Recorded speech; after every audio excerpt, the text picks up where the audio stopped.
তোমার জন্য অনেকক্ষণ ধরে অধীর আগ্রহে সবাই ওই সিট থেকে কেউ নড়েনি। মানে আমি বেসিক্যালি দেখছিলাম অনেক দিন ধরে অপেক্ষা আমারও এখানে আসার, এবং একদম একদম মানে আপনাদের সামনে সোদপুরবাসী গান গাওয়ার। সেই যে আমি এসেছি তখন থেকে দেখছি প্রত্যেকে যে যেই সিটে বসেছে কেউ সিট ছাড়ছে না, শুধু অপেক্ষা চলছে যে কখন অঙ্কিতা আসবে, কখন গান শুনবো, অঙ্কিতাকে পাবো এইসবে।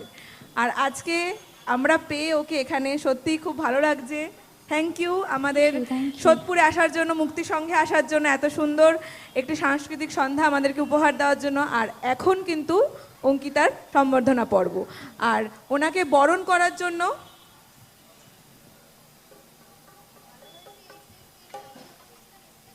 আমাদের সকলের প্রিয় সঙ্গীত শিল্পী অঙ্কিতাকে বরণ করে নেবে অঞ্জন ঘোষ মহাশয়। আমি ওনাকে স্টেজে ডেকে নিচ্ছি বরণ পর্ব শুরু করার জন্য।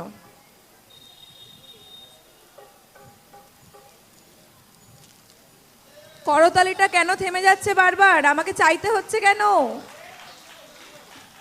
বিনামূল্যে কিন্তু এই করতালিটাই সব থেকে বেশি আমরা আপনাদের থেকে চাই শিল্পীরা। আর এটা কিন্তু আমাদের সব থেকে বড় উপহার, মানে আমরা খুব খুশি হই যখন করতালি পাই। আশা করি অঙ্কিতাও খুশি হচ্ছে, তাই তো? কারণ আমি এখানে কথা দিয়ে গেছিলাম যে আমি এখানে আবার আসবো, কারণ আমার গলার ভেঙে যাওয়ার জন্য, গলা ইনফেকশন হওয়ার জন্য সেই দিন আমি এখানকার মঞ্চে অনুষ্ঠানটা করে উঠতে পারিনি। ভীষণ আক্ষেপ নিয়ে ফিরেছিলাম এখান থেকে। তো সেটা যে আবার ফুলফিল হচ্ছে শুধুমাত্র এখানকার মানুষ আর প্রত্যেক সদস্যের জন্য, যারা আবার এটাকে রিঅ্যারেঞ্জ করেছে আমাদের জন্য। তো অনেক অনেক অনেক ধন্যবাদ সকলকে, এবং থ্যাংক ইউ সো মাচ। একদম, অঙ্কিতা কিন্তু ওর দেওয়া প্রতিশ্রুতি রেখেছে, এসেছে আর আমাদের গিফট দিয়েছে এত সুন্দর একটা সন্ধ্যা। তো চলো শুনে নেব পরবর্তী গান। Thank you so so much. তো চলুন যাই পরবর্তী গানে, এবং পরবর্তী গানে যাওয়ার আগে প্রথমেই জানাই উপস্থিত সব বড়দের আমার প্রণাম এবং ছোটদের অনেক ভালোবাসা জানিয়ে আমি এইবার যে গানটি গাইব, এই গানটি বাংলা গান অবশ্যই, এবং এই বাংলা গানটি আরতি মুখার্জি ম্যামের গাওয়া এবং বাপি লাইডি স্যারের মিউজিক কম্পোজিশনে। তো চলুন চলে যাই আমরা আমাদের সেই পরবর্তী গানের দিকে।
খুশি